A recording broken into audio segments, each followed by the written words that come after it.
암이라는 것의 정의 자체를 몰랐어요. 누구나 암에 걸릴 수 있다. 다르게 보지 말자라는 시각을 가지자는 거죠.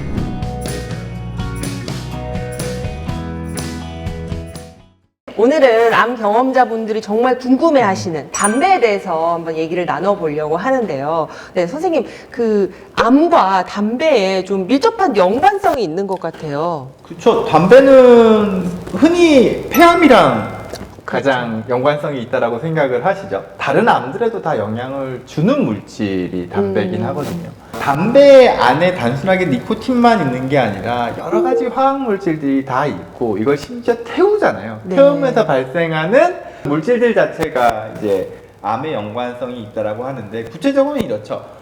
암이 발생하는 이유는 정상적인 세포의 DNA 유전자 구조가 변이를 일으키면서 순간 돌연변이가 되기 때문에 암세포가 되는 거잖아요. 근데 그럴 때 이 화학 물질들이 작용을 할 수 있어요. 즉 화학 물질 자체가 우리 정상세포에 영향을 미치면서 정상세포의 DNA들에 영향을 줄 수 있고 그렇게 돼서 돌연변이가 발생을 했을 때 우리의 면역체계가 잘 작동을 해서 걔네들을 잘 없애주면 굳이 암세포가 진단이 될 정도로 커지지는 않겠죠. 네. 네. 근데 담배의 영향은 우리 면역 체계 자체에도 부정적인 영향을 미쳐요. 그래서 암세포를 유발시키기도 하고 그래서 담배가 암에 안 좋다라고 이야기를 하는 거죠. 그 대표적인 발암 물질이라고 알고 있거든요. 그렇죠. 담배가 지금 1급 발암 물질로 되어 있거든요. 네. 1급 발암 물질 중에서도 우리 생활에 어떻게 보면은 밀접하게 어쩔 수 없이 접하게 되는 것들은 모든 사람들이 다 경험을 하고 있는 거니까 사실 그런 부분들은 무시를 해야 되지만 1급 발암 물질들 중에서 우리가 피할 수 있는 거는 피하는 게 좋거든요. 담배 역시도 우리가 피할 수 있는 거기 때문에 피하는 게 좋은 거죠. 예전보다 담배 피시는 분들 찾기가 조금 어려워졌어요. 그렇죠. 맞아요. 정말 눈에 띄게 담배 피는 분들이 줄었더라고요. 네. 그리고 담배 피시는 분들이 예전처럼 당당하게 피지 않으시죠. 담배에 대한 대표적인 오해 중에 한 개는 이건 니코틴 1ml여서 아, 그게 미리수에 따라서 다른가요? 아니면 상관없습니다. 상관없나요? 물론 담배를 더 많이 필수록 더 독한 담배를 필수록 암에는 더 나쁘겠죠. 네. 그런 건 있지만 그 종류와 상관없이 일단 나빠요.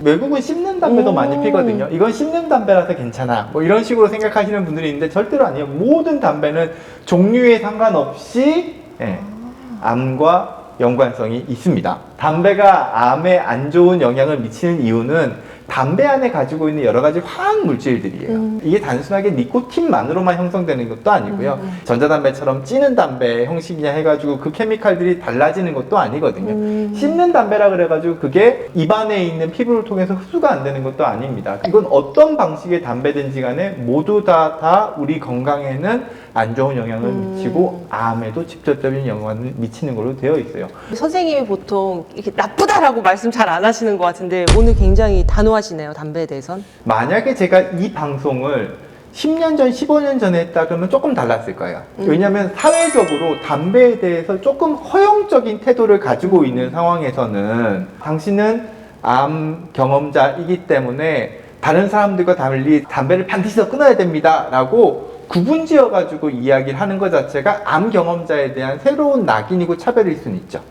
네. 근데 지금은 사회문화적으로 담배에 대해서는 모든 사람들이 다 끊는 방향으로 바뀌어져 있어요. 그렇기 때문에 암 경험자분들도 반드시 끊으시라고 말씀을 드릴 수 있는 거죠. 그런 오해들이 있었던 것 같아요. 밥을 먹고 반드시 담배를 피워야 소화가 된다. 그리고 담배를 안 피면 화장실을 맞아요. 그런 가기 이야기 힘들다. 하시죠. 이런 오해들이 네. 있었는데 그게 진짜인가요? 담배 자체가 우리의 혈관이나 자율신경계에 영향을 미쳐요. 자율신경계는 전반적인 심장 박동수, 폐 운동, 그리고 우리 신경계, 장의 운동, 근육의 운동들을 다 관장을 하거든요. 그렇기 때문에 담배를 폈을 때 영향을 미치는 여러 가지 자율신경계가 우리의 장 운동이나 이런 것들을 조금 촉진시킨다든지 우리의 긴장을 약간 이완시켜준다든지 하는 식으로 영향을 미쳤을 가능성은 있을 것 같지만 그걸 위해서 굳이 담배를 피실 이유는 없지 않을까요? 전 세계에 우리 장 운동을 촉진시켜주는 건강한 음식들이 얼마나 많은데 그걸 굳이 담배를 펴가면서 할 필요까지는 없다는 거죠.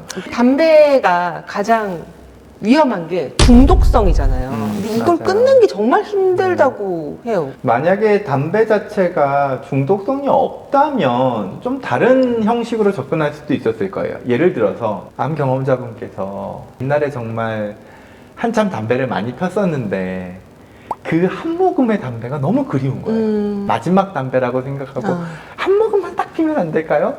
이런 얘기를 한다고 쳤을 때 담배가 가지고 있는 중독성이 없다면 물론 암에는 안 좋은 영향을 미치는 거지만 그걸 통해 가지고 정말 내 마음이 큰 응어리가 뻥 뚫리는 것 같다 그러면 그냥 오늘 하루만 조금 내 몸에 해가 되더라도 한 대 피십시다 라고 말씀을 드릴 수도 있겠지만 근데 문제는 이게 한 모금에서 끝나지 않을 수 있다는 게 문제죠. 아, 그렇죠. 담배는 기본적으로 중독성을 가지고 있는 물질입니다. 그렇기 때문에 예전에 흡연 가셨던 분이 한동안 안 피셨다가 그 한 모금의 담배 때문에 나의 잠재되어 있는 담배에 대한 중독성이 되살아날 수 있는 거거든요. 한 모금 마지막 담배라고 생각하고 피지만 그 다음에 이 생각이 계속 나를 자극하게 될 수 있습니다. 그러니까 지금 이거를 중단하셔야 됩니다. 라고 말씀을 드리는 거죠. 아까 언급드렸듯 담배는 분명하게 암에 대해서 안 좋은 거고 암이 발생을 했다면 담배는 반드시 끊으셔야 돼요. 근데 선생님 담배를 막 몇십 년씩 피우신 분들은 본인의 의지로 담배를 끊는 그쵸. 게 정말 힘들잖아요. 근데 저희가 어떤 도움을 받거나 이런 방법들이 있을까요? 권고사항으로만 담배를 끊으라고 말씀드리는 게 아니라 담배를 왜 끊어야 되는지에 대한 구체적인 설명과 함께 전문적으로 담배를 끊을 수 있는 구체적인 도움을 병행해서 드리라고 이야기를 하고 있죠. 네. 이건 의지의 문제가 아닐 수도 있어요. 네. 의지의 문제를 넘어서서 이거는 생물학적인 중독이 포함되어 있는 부분이기 때문에요. 전문적인 도움을 받으시면서 담배를 끊는 것을 반드시 권해드리죠. 요즘은 담배를 끊을 수 있는 보조적인 약물적인 것들도 많이 나와 있어요. 니코틴 패치 같은 거 대표적이고요. 약물로도 챔픽스라는 약물? 이런 약물들 역시도 담배를 끊는 데 있어서 상당히 효과적으로 도움을 드릴 수 있는 방법들이거든요. 그 담배는 백해무익하다라는 얘기를 항상 듣거든요. 건강뿐만이 아니라 내 주변 사람 관계 이런 거에서도 정말 백해무익하다라는 네. 게 딱 느껴지는 네. 것 같아요. 그렇기 때문에 건강을 위해서뿐만 아니라 내 삶의 질을 높이기 위해서도 담배는 끊어야 되고요. 제가 이런 말씀을 드리는 것은 단순히 저희가 암 경험자분들을 위한 채널이어서 암 경험자분들에게 이런 말씀을 드리고자 하는 게 아니라 모든 담배는 다 끊어야 돼요.